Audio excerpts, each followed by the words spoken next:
Pak, saya mau konsultasi. Konsultasi apa? Kami ini ingin bercerai baik-baik. Sorry ya, saya bukan konsultan cerai. Saya konsultan keluarga bahagia. Jadi kalau Anda mau cerai, Anda ke tempat lain saja. Pak, tapi situasinya sudah tidak memungkinkan. Oke, kalau begitu saya akan tanya kepada kalian berdua. Seandainya Allah izinkan, seandainya, masih adakah rasa kalian ingin mempertahankan keluarga ini? Ya sebetulnya ya, kalau ingin masih ada Pak, tapi situasinya sudah tidak memungkinkan. Baiklah kalau begitu, kalau masih ada, saya ingin yakinkan lagi, adakah di hati kalian ini masih ada keinginan untuk melanjutkan? Masih Pak, masing-masing sepakat, masih ada. Baik, kalau begitu saya akan temani kamu sampai tuntas.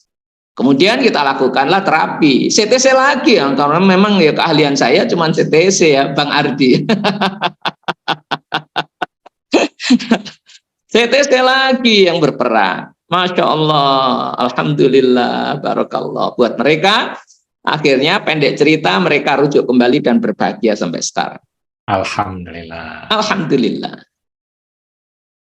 Bapak Ibu yang dirahmati Allah Subhanahu wa taala, kecewa yang dalam, luka hati dan dendam melahirkan frame of thinking, pola pikir di kedua belah pihak.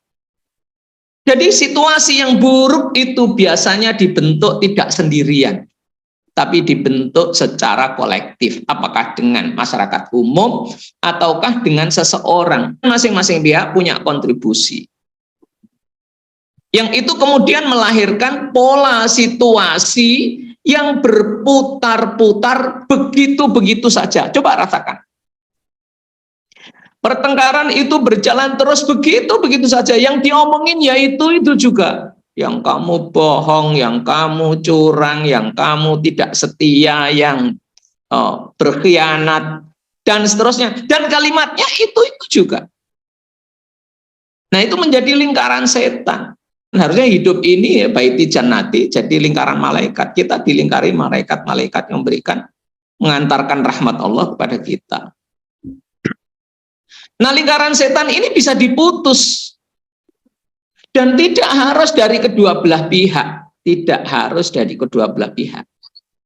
Ketika lingkaran itu diputus oleh salah satu pihak, maka berubahlah lingkaran itu menjadi lepas lingkarannya. Sehingga nggak muter terus. Dan ketika pihak yang sadar tercerahkan, dalam hal ini kalau hari ini kita moga-moga saja semuanya berhasil mendapatkan pencerahan baru, dan pencerahan ini dengan terapi bukan dengan nasihat. Ketika hati kita itu nanti tersembuhkan dengan izin Allah Subhanahu wa taala, maka kita tiba-tiba tercerahkan. Seluruh nasihat-nasihat itu muncul. Nasihat yang pernah kita ngaji, pernah kita menghadiri seminar motivasi, itu muncul automatically.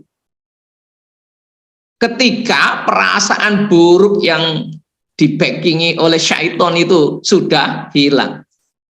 Setan itu tidak bisa masuk ke dalam hati yang hatinya ikhlas dan tulus. Nggak bisa. Ini janji Allah.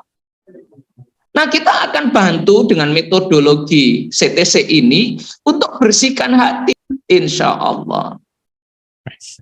Nah, ketika tadi rantai lingkaran setan itu terputus, insya Allah ke depan dengan bersabar, hidup kita akan berubah. Demikianlah yang kita inginkan. Ya, semoga kita semua hari ini mendapatkan manfaat yang besar bagi para klien, mendapatkan pencerahan baru, insight baru, harapan baru. Dan kemudian bagi para terapis, semoga ini menjadi amalan sholihan yang Allah lipat gandakan di bulan puasa ini. Amin. Amin. Bapak Ibu dari Allah, saya akan closing dengan sedikit sejarah CTC. Saya mempelajari, menemukan CTC ini sejak tahun 2011 sampai 2014 ya, hampir 4 tahun. Ya, dan kemudian tahun 2014 tanggal 16 Maret yang lalu, tahun lalu 16 Maret ditetapkan sebagai tahun kelahirannya CTC dan sekaligus ditetapkan sebagai World CTC Day. Dan kemudian diumumkan pertama kali pada tanggal 16 itu di Hotel Quirin, Jalan Gajah Mada, Semarang.